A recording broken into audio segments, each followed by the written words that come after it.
Okay, Monomi! Labas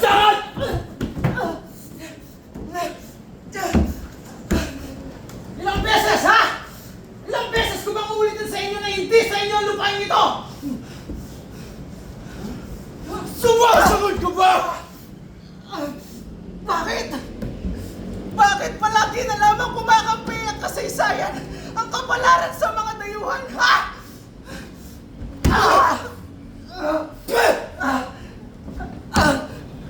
Lupang sakahan na minsan nang pinaglaban ng aking mga magulang sa mga dayuhan. Bakit? Bakit tila na lang umuulit ang kasaysayan? O aking ama at ina, pasensya na. Pasensya na, hindi ko napagtanggol ang ating lupang sakahan. Sa pangliham, wala naman sa Candaba, sa pamilya Santaraya. Kabisente, sa tuwing pinapahiram tayo ng saglit na kapayapaan, tuwing walang gulo, ang mga sundalong Hapon ay paikot-ikot kung saan-saan naghahanap ng mga babae. Madalas na naming naririnig ang kwento ng kanilang pang-aabuso at kalaswaan. Kung paano dukutin ng mga ina, ang mga kapatid, mga dalaga, itatago at ikukulong na parang manok na pangsabong at pinagpipiestahan. Kagaya ni na Narcisa, kagaya ni Nanay Rosa, silang naging alipin ng laman. Dinig mo sa hangin ang kanilang panaghoy at pagmamakaawa. Sir, please no, sir! Please, no, sir!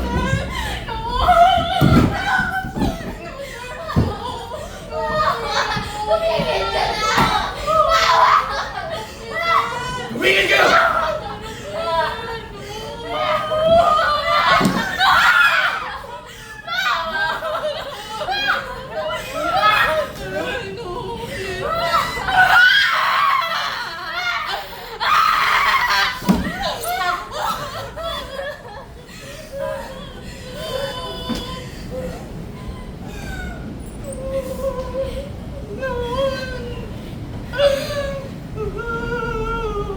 Mga kapal kayo!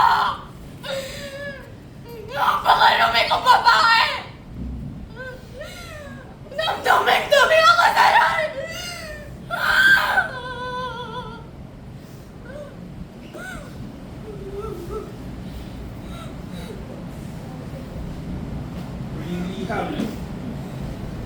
Huling liham mula sa Bulacan. Sa Vicente. Hindi ako magtataka kung bakit naging ugali na naming ipaghukay ang mga nawawala naming kapatid at kapamilya. Sa sandaling dakpin sila't itago, binibilang na lamang namin ang araw na makita muli ang kanilang mga labi. Hindi na gumagalaw ang mga talahib. Maririnig na lamang ang mga kaluskos nito, hindi dahil sa hangin, kundi dahil sa mga katawan ng mga bangkay pagkatapos itapon, pagkatapos pahirapan ng mga Hapon. Hindi halimuyak ang umaalingaw-ngaw, kundi simoy ng naaagnas nilang katawan.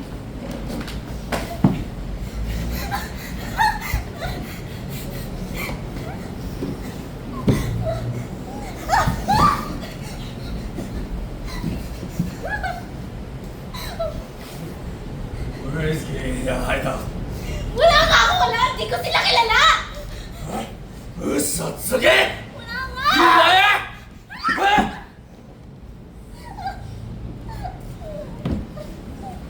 Where is the hideout? Hindi ko nga sila kilala! Usatsuge!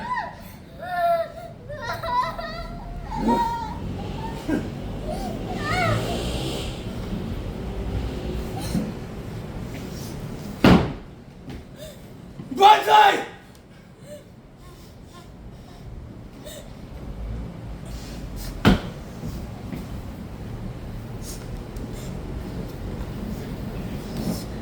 Kabisente, Darating ba ang panahon na ipangangatwiran na lamang na ang mga kalupitan ng mga Hapones ay tipikal na kadalasang kasama lamang ng digmaan? Paano ko ito sasagutin?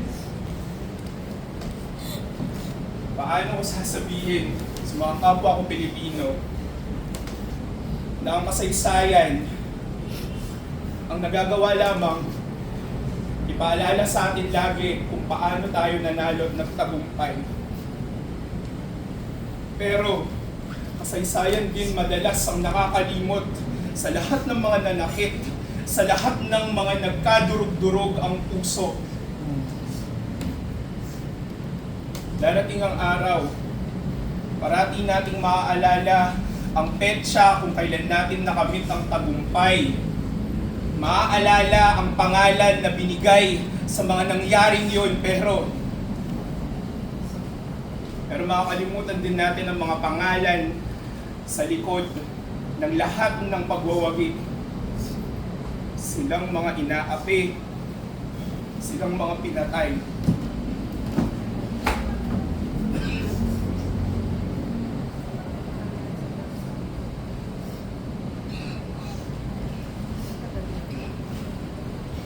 May para bang naninirahan sa isang masakit, mapait, na bangungot na ito.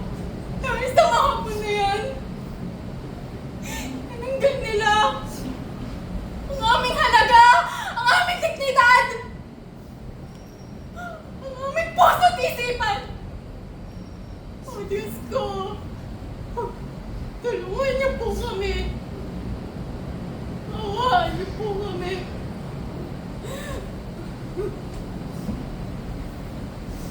Dinampot ako dahil pinagkamalang kinila ang aking asawa. Imbis na masaya at makulay ang aking kabutaan, naging madilim at matugon ang dahil sa mga hapon na yan. Tinuring tayong parang baboy ng mga hapon. Inahasa, sinaktan at pinasilang. Ano ba nagawa natin sa kanila? Malaki na lang ganito! Sumuko na lang tayo! Masyado ng maraming Pilipino ang namamatay sa mga digmaan! Sumuko na lang tayo! Sumuko na tayo! Sumuko na tayo! Sumuko na tayo!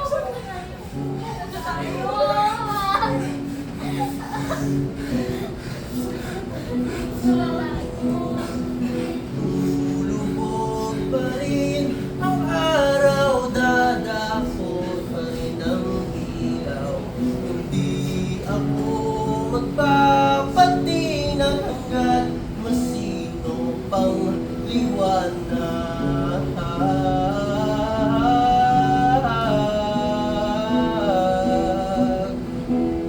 Hindi ako magbabago, hindi ako magpapatalo.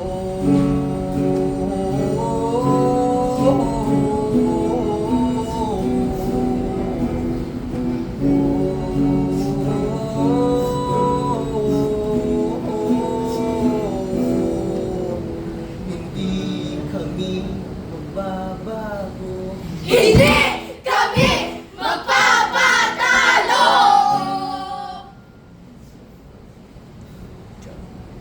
Mga kasama, ito na ang araw na ating hinihintay.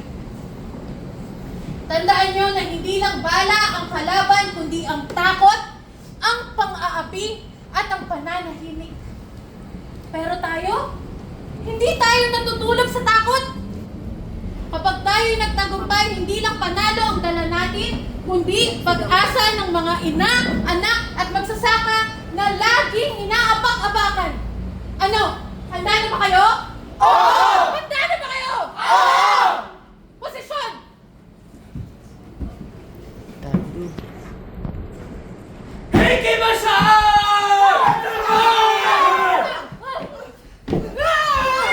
Tabular.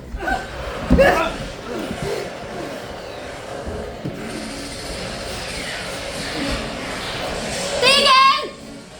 Tigil!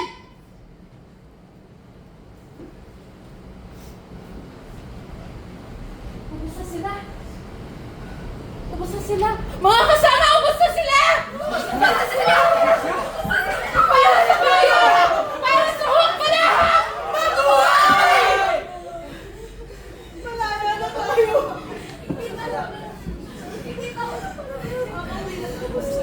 Napakarami ng enkwentro tulad ng nangyari sa Mandil.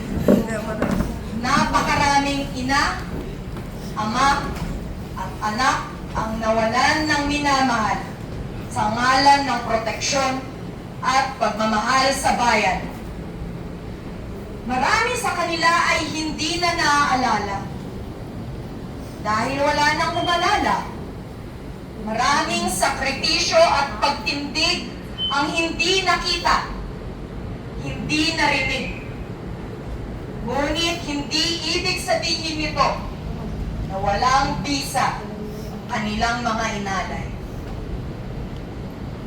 Taong 1944, bumalik si General MacArthur at pinaalis na ang mga Hapones sa Pilipinas. Buong pagkaakala ng hukbalahap ay buong kalayaan na ang kanilang matatamo.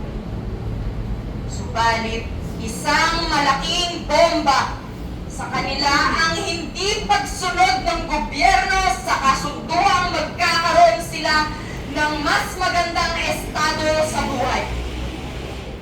Ang mga hukbalahap ay nanindigan sa mga reformang ipinaglalaban nila at ang ganti ng gobyerno ay kulayan at pangalanan silang mga rebelde kalaban ng bansa at mga terorista. Ang iba, natakot, tumakbo, nagtago. Ang iba, sumuko, pinasuko, at kinulong. Ang iba ay aktibong tinuloy ang paglaban ng kanilang mga prinsipyo. Revolusyong Agraryo! Isulong! Isulong! Ang marami ay bumalik sa pagiging sibilyan. Pumikit, lumunok, at tinanggap ang bagong realidad na ibinigay sa kanila. Parang wala na. Parang wala na ang mga nangyari. Ngunit masisisi ba natin sila kung gusto na lang nilang magpahinga, manginligtas, at makasama sa natitirang panahon nila sa lupa ang kanilang mga mahal sa buhay? Masisisi ba natin ang mga natakot, tumakbo at nagtago? Paano kung nakita sila ng gobyerno at sa isang segundo nakilala ang mga mukha nila ay wala na sila? Masisisi ba natin ang mga sumuko at kinulong? Masisisi ba natin na may mga tumuloy sa kanilang ipinaglalaban?